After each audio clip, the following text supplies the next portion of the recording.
Hello my dear friends, English with Ashish Sharma તમારું બધાનું સ્વાગત છે. આપણી આ ચેનલમાં તમને અંગ્રેજીમાં જો ભણવાની મજા આવતી હોય અને જો કદાચ તમે નવા હોય તો પહેલાં મારા બધા વિડીયો જોજો. જોઈ અને જો તમને મજા આવે તો મારી ચેનલને સબસ્ક્રાઈબ કરજો, લાઈક કરજો અને તમારા મિત્રો સુધી શેર કરવાનું ભૂલતા નહીં. તો ચાલો આજે આપણે શરૂ કરીએ આજનો આપણો આ ટોપિક જે છે ચાલુ ભૂતકાળ. મિત્રો, આપણે ગયા લેક્ચરમાં એટલે કે ગયા વિડીયોમાં આપણે જોયું હતું કે ચાલુ ભૂતકાળ કેવી રીતે બને છે, ચાલુ ભૂતકાળ શું હોય છે, એની વ્યાખ્યા શું છે, એની ડેફિનેશન શું છે અને એનું સ્ટ્રક્ચર કેવું હોય છે, કયા કર્તા સાથે વોઝ અને વર લાગે છે, એ બધું જ આપણે ગયા વિડીયોમાં જોયું છે. આજે આ વિડીયોમાં આપણે હકાર વાક્ય રચના, નકાર વાક્ય રચના, આ બે વાક્ય રચનાઓ જોવાની છે. આ બંનેમાં કંઈ છે નહીં, એકદમ સહેલામાં સહેલો કાળ છે, બરાબર. તો ચાલો આપણે ટાઈમ બગાડતા નથી અને સીધા જ ભણવા પર જઈએ છીએ. ચાલો આવો. હકાર વાક્ય રચના. હકાર વાક્ય રચનામાં તમને ખબર જ છે કે કોઈ પણ વાક્ય રચનાની શરૂઆત કરીએ એટલે સૌ પ્રથમ કરતા આવે. આટલું યાદ રાખવાનું છે કે શું આવશે, પહેલું સૌ પ્રથમ કરતા આવશે, પછી વોઝ અથવા તો વર આવશે. હવે વોઝ અને વરનો ઉપયોગ ક્યાં કરવાનો એ પણ મેં તમને આગલા વિડીયોમાં કહી દીધું છે. તેમ છતાં પણ હું તમને અત્યારે પણ કહી દઉં છું કે વોઝનો ઉપયોગ ત્રીજો પુરુષ એક વચન સાથે થશે અને આઈ સાથે થશે, અને વરનો ઉપયોગ જે છે એ તમામ બહુવચનના કર્તાઓ સાથે થતો હોય છે. પછી આવશે આપણું V1 એટલે કે ક્રિયાપદનું મૂળ રૂપ, પછી ING એટલે કે જે ક્રિયાપદનું મૂળ રૂપ હશે એની પાછળ આપણે ING લગાવવાનો છે, અને પછી કર્મ અને અન્ય શબ્દો આવતા હોય છે. એટલે કેટલાક ઉદાહરણો જોઈશું એટલે આપણને મગજમાં આવી જશે. અહીંયા મેં કહ્યું છે સચિન ગઈકાલે ક્રિકેટ રમી રહ્યો હતો. અત્યારે હું વાત કરું છું કે ગઈકાલે સચિન ક્રિકેટ રમતો હતો, એટલે કે તે સમયમાં એટલે કે ગઈકાલે રમવાની ક્રિયા જે હતી સચિનની એ ચાલુ હતી. હું આજે વાત કરું છું પણ ગઈકાલેની ક્રિયા કેવી હતી? ચાલુ હતી. તો આવી કોઈ ક્રિયાઓ દર્શાવવાની હોય ત્યારે વાત કરતા હોય અને જે ક્રિયા ગઈકાલે કે જે સમય થઈ ગયો છે એમાં ચાલુ હતી એ બતાવવાનું હોય તો આપણે શું વાપરીએ છીએ? ચાલુ ભૂતકાળનો ઉપયોગ કરીએ છીએ. તો ચાલો બનાવીએ. સચિન કરતા કોણ છે? સચિન. તો લખીશું સચિન. ક્રિયાપદ શોધો તો કે રમવું, રમી રહ્યો હતો, તો એનું મૂળ શું થશે? રમવું. તો રમવું એટલે શું? તો કે પ્લે. તો સચિન. હા, હજુ આમાં આપણે મિસ્ટેક કરી નાખી, સીધા જ આપણે ઉપડી ગયા.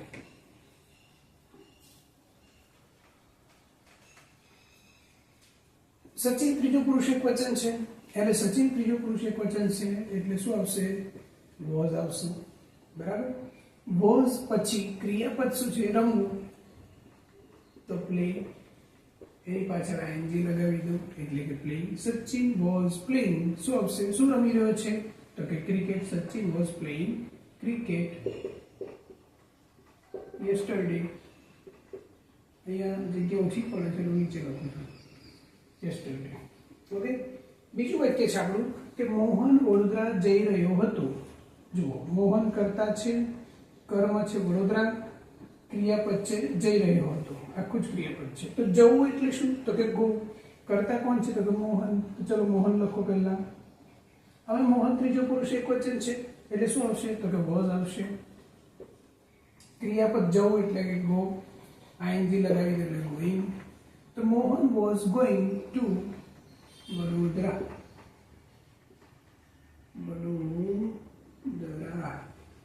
બરાબર. ચાલો. તેઓ કાલે આઈસ્ક્રીમ ખાઈ રહ્યા હતા. તેઓ કરતા છે એટલે તેઓ એટલે શું થશે? તો કે દે. હવે તેઓ બહુવચન છે, બરાબર. તો દે વર આવશે. દે વર શું કરી રહ્યા છે? તો કે ખાઈ રહ્યા હતા. ખાવું એટલે તો કે ઈટ, એની પરથી બનશે eating. દે વર eating. શું ખાઈ રહ્યા હતા? તો કે આઈસ્ક્રીમ.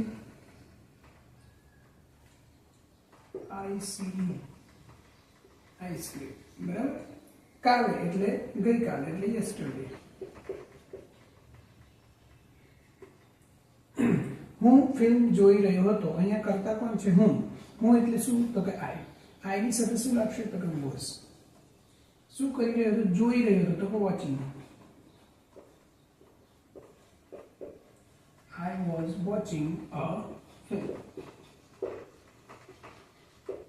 તો મિત્રો તમને સમજાઈ ગયું છે કે જ્યારે કરતા એક વચન હોય તો વોઝ આવશે, કરતા જ્યારે બહુવચન હોય તો વર આવશે અને ક્રિયાપદની પાછળ આઈએનજી આવશે, કર્મ આવશે અને પછી સમયદર્શક શબ્દો કે બીજા કોઈ શબ્દો આપેલા હોય તે આવશે.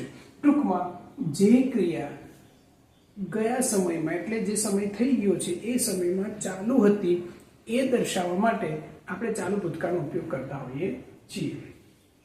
હવે નકાર વાક્ય રચના. નકાર વાક્ય રચનામાં શું છે? તો નકાર વાક્ય રચનામાં જેવી હકાર વાક્ય રચના હતી તેવી સેમ જ નકાર વાક્ય રચના છે, માત્ર ત્યાં આપણે નોટ ઉમેરવાનું છે. અને નોટ ક્યાં આવશે? તો વોઝ, વર જે ટુ બીના ક્રિયાપદો છે એ ક્રિયાપદો પછી નોટ આવશે. બાકીની બધી જે વાક્ય રચના છે એઝ ઇટ ઇઝ રહેશે, જેવી કે કરતા છે, વોઝ, વર છે, નોટ છે, ક્રિયાપદ આઈએનજી વાળું, ઓબ્જેક્ટ છે, અન્ય શબ્દો. બરાબર? એટલે વાક્ય રચનામાં કોઈ ફરક પડતો નથી, માત્ર આપણે શું ઉમેરી છે? નોટ ઉમેરી છે. અને નોટને આપણે ક્યાં લખવાનું છે? તો કે જે ટુ બીના ક્રિયાપદ છે વોઝ અને વર એના પછી તરત જ આપણે નોટ મૂકી દેવાનું છે. ઉદાહરણ જોઈશું. તે ક્રિકેટ રમી રહ્યો ન હતો. મતલબ હું ગયો ત્યારે એ ક્રિકેટ રમી રહ્યો ન હતો, બેઠેલું હશે. બરાબર? તો શું થશે? તો કે એ કરતા જુઓ તો કે હી છે. તે એટલે કોણ? તો કે હી. હવે એ ત્રીજો પુરુષ એકવચન થાય છે. બરાબર? એટલે શું આવશે? તો કે વોઝ આવશે. બરાબર? હી વોઝ ક્રિયાપદ લખો. ક્રિયાપદ શું કરવાનું? તો કે રમવું, રમી રહ્યો ન હતો. બરાબર? આપણે કરવાનું છે નોટ મૂકવાનું છે, નકાર બનાવવાનું છે. એટલે હી વોઝ નોટ. રમવું ક્રિયાપદ છે તો શું આવશે? પ્લે. આઈએનજી લગાવો એટલે કે playing. He was not playing. શું નતો રમી રહ્યો? તો કે ક્રિકેટ. છે ઈઝી. બરાબર? મારી માતા સાંજનું ભોજન બનાવી રહ્યા ન હતા. બરાબર? મારી માતા સાંજનું ભોજન બનાવી રહ્યા ન હતા. મહેમાનો આવ્યા ત્યારે મારી માતા સાંજનું ભોજન બનાવી રહ્યા ન હતા. બરાબર? એ બે કાળની વાત કરી મેં, પણ આપણે માત્ર બનવાનું છે ચાલુ ભૂતકાળ. તો ચાલુ ભૂતકાળ ચાલો કરતા શોધો. પહેલા સૌ પ્રથમ તો કે મારી માતા, તો માય મધર. માય મધર ત્રીજો પુરુષ એકવચન છે તો શું આવશે? વોઝ. આપણે કરવાનું છે નકાર એટલે શું આવશે? નોટ. બરાબર? હવે ક્રિયાપદ શોધો તો કે બનાવી રહ્યા, બનાવવું એટલે કુક. બરાબર? અથવા તો મેક બી થાય તો આપણે કુક લખીશું, આઈએનજી લગાવીશું એટલે કુકિંગ થઈ જશે. My mother was not cooking. શું? તો કે સાંજનું ભોજન, તો ભોજન એટલે ફૂડ. બરાબર? In the evening.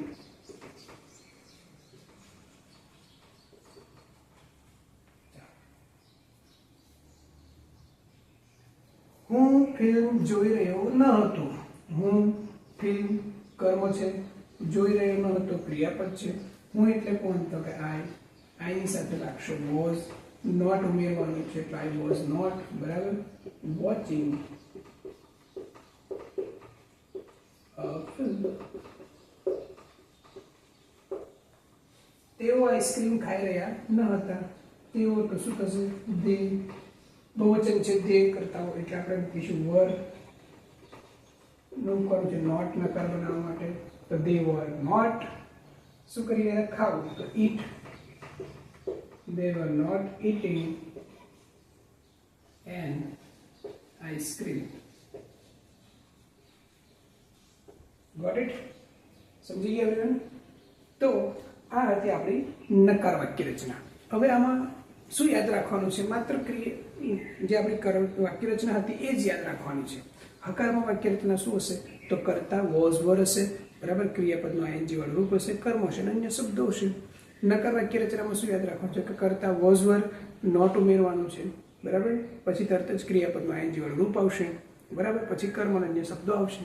બસ આ જ હતું. એટલીસ્ટ આ બે વાક્ય રચનાઓ તમને યાદ રહી ગઈ હશે. ચાલુ ભૂતકાળ કોને કહેવાય? બરાબર? એ તમને ખબર પડી ગઈ છે કે આપણે અત્યારે જે સમય પૂરો થઈ ગયો છે એ સમયમાં કોઈ ક્રિયા ચાલુ હતી એ દર્શાવવા માટે આપણે ચાલુ ભૂતકાળનો ઉપયોગ કરીએ છીએ. એમાં આપણે અત્યારે હકાર વાક્ય રચના અને નકાર વાક્ય રચના જોઈ. હવે આગળના વિડીયોમાં આપણે પ્રશ્નાર્થ વાક્ય રચનાઓ તમામ પ્રકારની, બરાબર, સાદી પ્રશ્નાર્થ વાક્ય રચના એટલે કે જેમાં ટુ બી ના ક્રિયાપદ આગળ આવશે ને કરતા પાછળ જશે એ વાક્ય રચના જોઈશું. પછી WH વાળા જેમાં વોટ, વેર, વેન, બરાબર, વેન એવા શબ્દોની વાક્ય રચના જોઈશું. હુ વાળી વાક્ય રચના લખ્યું છે પ્રશ્નાર્થ વાક્ય રચના, જેને અંગ્રેજીમાં ઇન્ટ્રોગેટિવ સેન્ટેન્સીસ પણ કહેવામાં આવે છે. ઇન્ટ્રોગેટિવ સેન્ટેન્સીસ કહો તમે એને કે પ્રશ્નાર્થ વાક્ય રચના કહો, બંને સરખું છે. ચાલો હવે સીધા આપણે વાક્ય રચના વિશે વિચારીશું. તો વાક્ય રચના, સાદી વાક્ય રચના કેવી છે? તો કે જેમાં માત્ર ટુ બી નું ક્રિયાપદ જ વપરાયું હોય. તો કે એમાં વોઝ અને વર એ ટુ બી ના બંને ક્રિયાપદો છે એ વાક્યની શરૂઆતમાં આવશે. ત્યાર પછી વાક્યનો કર્તા આવશે, ત્યાર પછી આઈએનજી વાળું ક્રિયાપદનું રૂપ આવશે, ત્યાર પછી ઓબ્જેક્ટ આવશે અને ત્યાર પછી અન્ય શબ્દો આવશે. ઉદાહરણ આપણે પહેલું જોઈએ. તેઓ ટીવી જોઈ રહ્યા હતા. તેઓ ટીવી જોઈ રહ્યા હતા. આ પ્રકારની પ્રશ્નાર્થ વાક્ય રચના છે. તો ચાલો આપણે જોઈએ. અહીંયા જો પહેલા તો તમારે સૌપ્રથમ કર્તા કેવો છે જોવાનો. તો અહીંયા કર્તા છે તેઓ. તેઓ એટલે કે બહુવચન થઈ ગયું, બરાબર. તો જ્યારે પણ કર્તા બહુવચનનો હોય ત્યારે આપણે ઉપયોગ કરીએ છીએ વરનો. તો અહીંયા આપણે સૌપ્રથમ લખીશું વર, બરાબર. તો વર, વોઝ ટુ વર બંનેમાંથી એક આવી ગયું. પછી સબ્જેક્ટ એટલે કર્તા. કર્તા કોણ છે? તો તેઓ. તો શું થશે? તેઓ માટે અંગ્રેજીમાં દે. તો વર દે. પછી આઈએનજી વાળું ક્રિયાપદ જોઈ રહ્યા હતા. જોઈ લો એટલે વોચિંગ. શું જોઈ રહ્યા હતા? તો કે ટીવી. અને છેલ્લે પ્રશ્નાર્થ ચિહ્ન. Thank you. Were they watching TV. તેઓ ટીવી જોઈ રહ્યા હતા. બીજું વાક્ય છે આકાશ રમી રહ્યો હતો, બરાબર. તો અહીંયા કર્તા કોણ છે? આકાશ. હવે આકાશ એ ત્રીજો પુરુષ એકવચન છે, બરાબર. તો આપણે શું ઉપયોગ કરીશું? વોઝ નો ઉપયોગ કરીશું. તો વોઝ આકાશ. ક્રિયાપદ શું છે? રમવું. તો પ્લે.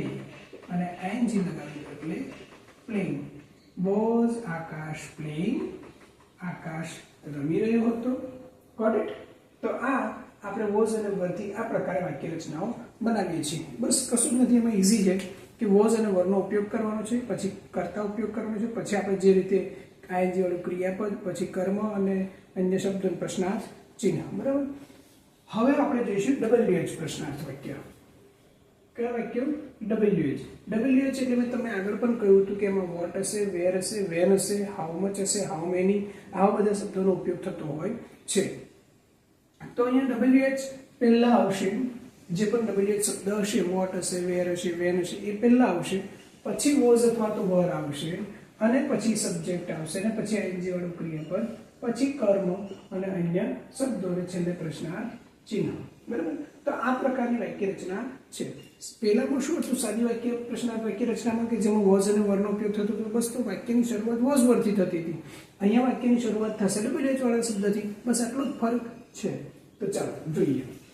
જતીન શું ખાઈ રહ્યો હતો? અહીંયા જુઓ, આ શબ્દનો ઉપયોગ કર્યો છે, શું. તો શું માટે આપણે કયો WH શબ્દનો ઉપયોગ કરીશું? એક્ઝેક્ટલી, બરાબર. તો કયો ઉપયોગ કરીશું આપણે? વોટ. WH થઈ ગયું, બરાબર. આવી ગયું WH. પછી વોઝ અથવા તો વર. હવે વોઝ અથવા તો વર શેના આધારે મૂકવાનું છે? કર્તાને આધારે. તો કર્તા કોણ છે? તો કે જતીન, ત્રીજો પુરુષ એકવચન. તો શું આવશે અહીંયા? વોઝ. What was. પછી સબ્જેક્ટ કોણ છે? તો કે જતીન. ક્રિયા શું કરી રહ્યો છે? તો કે ખાવાની. તો કે ઈટિંગ, બરાબર. What was Jatin eating. Jatin શું ખાઈ રહ્યો હતો? Got it? ચાલો આગળ. તેઓ શું જોઈ રહ્યા હતા? બરાબર. અહીંયા શું, ફરીથી પાછા શુંથી પ્રશ્ન કર્યો છે. તેઓ શું જોઈ રહ્યા હતા? તો શું માટે આપણે શું વાપરીએ છીએ? વોટ. તેઓ છે અહીંયા. તો તેઓ એ શું થશે? કરતા બહુવચન. તો વર આવશે. કરતા તેઓ છે એટલે શું આવશે? દે. વોટ વર દે. ક્રિયાપદ શું છે? તો જોઈ રહ્યા, બરાબર. વોચિંગ. પ્રશ્નાર્થ ચિહ્ન. વોટ વર દે વોચિંગ, તેઓ શું જોઈ રહ્યા હતા. પછી આગળ છે તે ક્યાં જઈ રહ્યો હતો. તો અહીંયા ક્યાં એટલે કે આપણે શું પૂછીએ છીએ, જગ્યા પૂછીએ, બરાબર. તો જગ્યા માટે આપણે શું વાપરીશું, તો વેર. તો વેર નો ઉપયોગ કરીશું. શેનો ઉપયોગ કરીશું, વેર. વેર પછી કરતા કોણ છે, તે એટલે કે હી. તો હી એ શું થયું, તો કે ત્રીજો પુરુષ એકવચન, તો શું આવશે, વોઝ. તો where was he going. બરાબર. તો આ રીતે આપણે WH વાળા પ્રશ્નાર્થ વાક્યોના રીતે આપણે બનાવી શકીએ છીએ. કશું કરવાનું નથી. જે રીતે આપણે આગળ સાદા પ્રશ્નાર્થ વાક્યમાં જોયું હતું કે વોઝ વર પછી સબ્જેક્ટનો ઉપયોગ કરતા હતા, અહીંયા આપણે WH વાળા શબ્દનો ઉપયોગ પહેલા કરવાનો છે, પછી વોઝ વેર આવશે, પછી સબ્જેક્ટ આવશે, અને પછી ING વાળું ક્રિયાપદ આવશે, અને પછી અન્ય શબ્દો અને પ્રશ્નાર્થ ચિહ્ન લાસ્ટમાં આવતું હોય છે. બરાબર. હવે આપણે આગળ જોઈશું હુ વાળી વાક્ય રચના. તો ચલો હવે હુ વાળી વાક્ય રચના જોઈએ. ચલો વિદ્યાર્થી મિત્રો, હવે આપણે જોઈશું હુ વાળી વાક્ય રચના. હુ વાળી વાક્ય રચનામાં શું હશે, તો હુ વાળી વાક્ય રચનામાં સૌપ્રથમ વાક્યની શરૂઆતમાં હુ હશે, પછી વોઝ હશે, પછી વર હશે, પછી ING વાળું ક્રિયાપદ હશે, પછી ઓબ્જેક્ટ અને પ્રશ્નાર્થ ચિહ્ન હશે. બરાબર. તો આ પ્રકારે આપણે હુ વાળી વાક્ય રચના બનાવવાની છે. ચલો પહેલું ઉદાહરણ જોઈશું કે કોણ કવિતા લખી રહ્યું હતું. અહીંયા આપણે કોણ એટલે કે કર્તા વિશે જાણતા નથી. બરાબર. એટલે આપણે અહીંયા લખીશું કે શરૂઆત કરીશું હુ થી. તો હુ, બરાબર. હવે અહીંયા આપણને કર્તા ઓલરેડી ખબર જ નથી, એટલે મોટા ભાગે આપણે શેનો ઉપયોગ કરવાનો છે, વોઝ નો જ ઉપયોગ કરવાનો છે, વરનો ઉપયોગ કરતા નથી. તો હુ વોઝ, કેમ કે મોટા ભાગે હુ સિંગ્યુલરમાં જ હોય છે. બરાબર. તો હુ વોઝ કવિતા લખી રહ્યું છે, તો હુ વોઝ લખું. બરાબર. તો શું થશે, હુ વોઝ રાઇટિંગ. હુ was writing a poem. Got it. હુ વોઝ રાઇટિંગ અ પોએમ. પછી બીજું વાક્ય, કોણ ગીત ગાઈ રહ્યું હતું. કોણ ગીત ગાઈ રહ્યું હતું. તો અહીંયા આપણે લખીશું હુ વોઝ. જો અહીંયા આપણે હુ વોઝ પણ લખી શકીશું, હુ વર પણ લખી શકીશું, કેમ કે અહીંયા આપણને કરતા સિંગ્યુલર છે કે બહુવચન એવું કંઈ ખબર પડે નહીં. બરાબર. તો આપણે બહુવચન પણ લખી શકીશું. આપણે બહુવચનમાં લખી ચલો હુ વર singing a song. Question mark. અહીંયા પણ ક્વેશ્ચન માર્ક. બરાબર. Who was singing a song. તો ટૂંકમાં મિત્રો કે હુ વાળી વાક્ય રચનામાં હુ પછી આપણે વોઝ અથવા તો વર બંને વાપરી શકીએ છીએ, પણ મોટે ભાગે વોઝનો ઉપયોગ થતો હોય છે. તો વોઝ અથવા વર બંનેમાંથી કોઈ કંઈક આવશે. ING ક્રિયાપદ હશે, ઓબ્જેક્ટ અને છેલ્લે પ્રશ્નાર્થ ચિહ્ન હશે. તો આ રીતે આપણે ચાલુ ભૂતકાળમાં હકાર વાક્ય રચનાઓ, નકાર વાક્ય રચનાઓ, પ્રશ્નાર્થ વાક્ય રચનાઓ, તમામ પ્રકારની બધી જ વાક્ય રચનાઓ આપણે જોઈ છે. જો તમને મારો આ વિડીયો ગમે તો લાઈક કરજો, સબસ્ક્રાઇબ કરજો અને તમારા મિત્રો સુધી અવશ્ય શેર કરજો. હવે આપણે મળીશું પાછા એક નવા કાર્ડ સાથે, નવા ટોપિક સાથે. ત્યાં સુધી જય હિન્દ, જય ભારત.